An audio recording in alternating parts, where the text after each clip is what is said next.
May kilala ka bang hindi pa nagkakasakit? Kasi parang wala akong kilala na hindi pa nagkakasakit. Lalo na ngayon. Ang dami kong kilala. Sinisipon, inuubo, masakit ang ulo.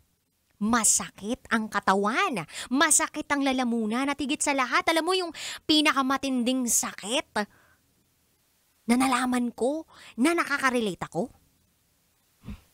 Sakit sa bulsa. Charot with harot. And but kidding aside, kabisyo, napansin mo ba na ang daming may ubo, sipon, o sinat? Maraming uma-absent, mapatrabaho, o mapaskool. Yearly, it is expected that during Burr months, merong mga nagkaka-flu. Paglamang na ang tag-ulan sa tag-init, kapag mas maraming interaksyon ang tao dahil sa holiday season, tumataas din ang kaso ng flu o flu-like illness, maski pneumonia ha, na-experience ng ibang mga kabisyo natin. Kaya i-check mo ngayon ang katabi mo, baka mahawa ka dyan. May fever ba siya? Inuubo ba siya? Masakit ba ang kanyang lalamunan? May runny or stuffy nose ba siya? Meron ba siyang sakit sa katawan na nararamdaman? May sakit sa ulo? O di kaya naman parang over-fatigue or parang ang pagod na pagod ang dating? O minsan, nagsusuka? O nagtatae? Nilalamig? At merong discomfort sa mata. Baka yan ay flu. Kaya kabisyo kung sakali man na gusto mong maiwasan na magkaroon ng sakit, pwede naman na mag-isolate ka. O pwedeng mag-isolate yung mismong taong may flu.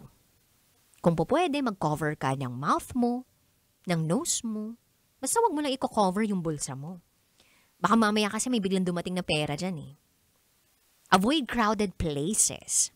Distance yourself at least a meter from people who are coughing or sick with influenza. And higit sa lahat, ang pinakamagandang gawin, maghugas ng mga kasalanan. Maghugas ng kamay regularly. Maligo ka kasi. Kahit medyo malamig na yung panahon ngayon, maligo ka. Ako siguro kaya po ako nagkasakit last week dahil hindi po ako masyadong naliligo. Pero at least naliligo naman ako sa kagandahan. Charot lang with harot. Anyway, kabisyo, 9:00 ng gabi hanggang hating gabi mo ako makakasama. Kapiling ang inyong basa princess, DJ Rocketera.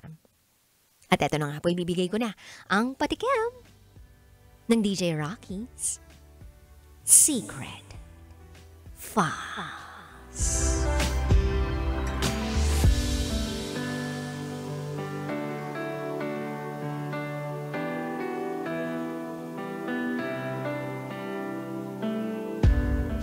Pinupuntahan niya pa rin ako kahit may asawa na kami pareho. I think hindi naman masama yun. Yung puntahan mo yung isang tao kung may asawa na kayo pareho. Basta alam ng mga asawa ninyo. Pero kung walang kaalam-alam yung asawa ninyo at parang nandun ka sa bingit kung saan makakagawa ka na ng kasalanan sa asawa mo, pag sisinungaling kasalanan yan malamang sa malamang, maling-mali yun. Bakit nyo hindi sasabihin kung wala naman kayong itinatago? Bakit kailangang itago kung wala namang ginagawang masama? Sabihin mo yan sa jowa mo, kabisyo. Anyway, abangan nyo po yan sa aking pagbabalik, kapiling pa rin ang inyong basa princess, DJ Rocketera. At kayo nakatutok, dito lang yan sa 90.7 Mob Radio. Kailangan pa bang i-memorize yan? Basic. Up next is DJ Rocky's Secret Files. Sinira ng tatay ko ang pagkababae ko. Siya. May secret affair kami ng office mate ko. Hindi ko matigilan Sobrang galing niya sa...